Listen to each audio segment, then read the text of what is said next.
Saudara-saudara sekalian, pembacaan kita tadi terdapat dalam Injil Matius pasal 1 ayat 18 hingga ayatnya yang ke-25, yaitu tentang kelahiran Yesus Kristus. Nah, saudara-saudara, ada sebuah ilustrasi, ada 3 pohon yang tumbuh di atas gunung. 3 pohon ini mempunyai impian. Nah, impian pohon yang pertama seperti ini. Dia mengatakan, saya ingin menjadi sebuah pohon yang kuat, yang nantinya saya berharap ada petani kayu yang datang menebang saya dan membuat batang pohon saya berguna, digunakan sebagai pembuatan kotak, sebuah kotak. Kotaknya nanti yang akan digunakan sebagai tempat barang-barang yang sangat berharga. Nah, kemudian pohon yang kedua juga mempunyai mimpi. Ya, dia mempunyai impian bahwa saya nanti akan dijadikan sebuah perahu yang sangat besar. Nah, perahu yang sangat besar yang nantinya akan dijadikan oleh raja untuk berlayar ke pulau yang sangat jauh. Kemudian pohon yang ketiga tidak mau kalah dengan pohon yang pertama dan kedua. Pohon yang ketiga mengatakan bahwa saya ingin menjadi suatu pohon yang tumbuh besar, tinggi, yang menjulang sampai ke langit. Saya akan tumbuh menjadi pohon yang sangat besar. Nah, pada suatu hari, setelah bertahun-tahun berdoa, bermohon, apa yang mereka impikan tercapai, terjadi. Nah, ada 3 petani, ada seorang petani kayu datang menebang pohon yang pertama. Nah, pohon yang pertama mengatakan bahwa, wah, sudah ada seorang petani kayu yang datang menebang saya. Nah, pohon yang pertama mengatakan bahwa, wah, saya nanti akan dijadikan sebagai sesuatu yang sangat berharga, kotak yang sangat berharga, yang akan digunakan untuk tempat penyimpanan emas, kemudian dan segala barang-barang berharga nantinya. Nah, petani yang kedua, pohon yang kedua ini juga senang karena penebang kayu datang juga kepadanya. Nah, pohon kayu ini berkata juga bahwa, wah, mimpiku selama ini tidak sia-sia. Mengapa? Karena akhirnya impian saya tercapai.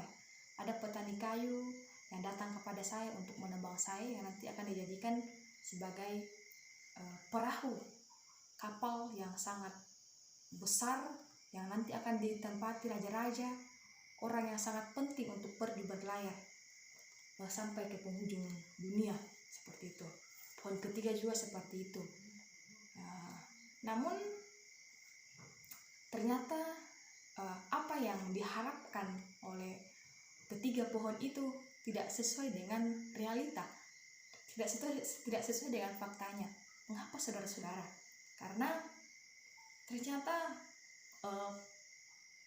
petani kayu ini, pohon yang pertama, dia membuat kayu itu, memahat kayu itu menjadi kotak yang sangat besar. Memang kotak yang sangat besar, namun kemudian diletakkan dalam kandang domba. Ya, diletakkan dalam tempat yang sangat hina, digunakan sebagai tempat makanan domba-domba. Nah, pohon yang kedua juga seperti itu. Petani kayu yang kedua ini membuat membuat perahu yang sangat kecil.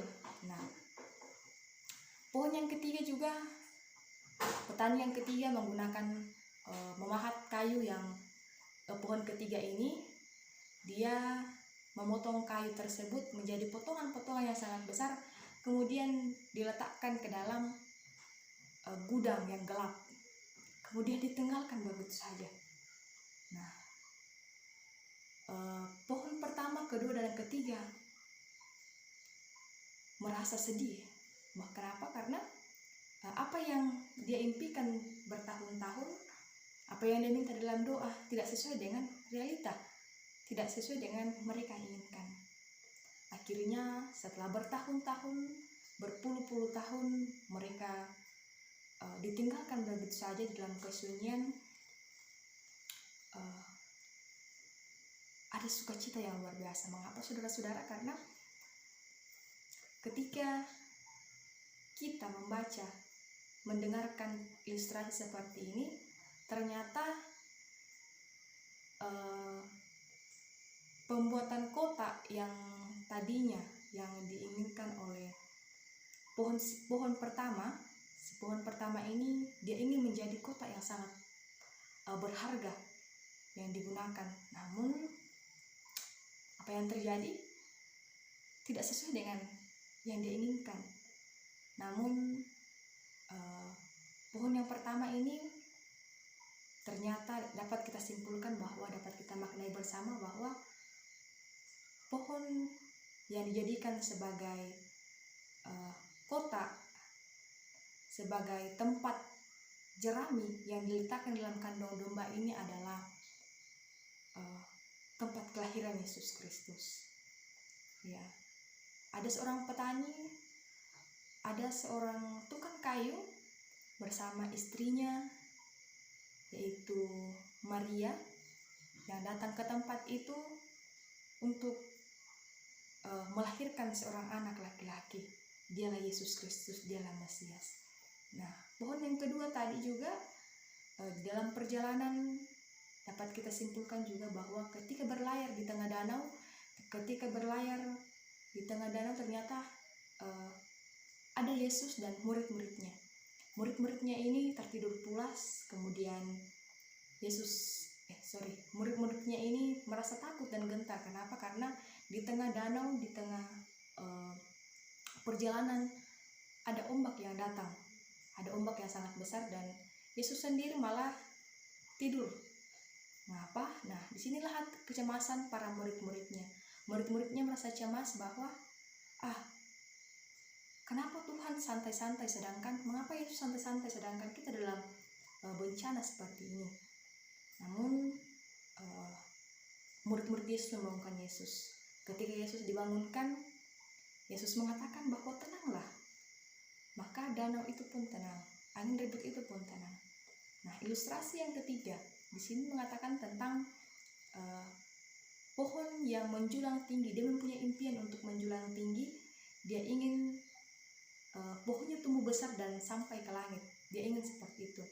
Nah, dapat juga kita simpulkan bahwa pohon yang besar ini ternyata dapat digunakan dengan baik. Mengapa? Karena kayunya yang digunakan itu sebagai salib Yesus Kristus.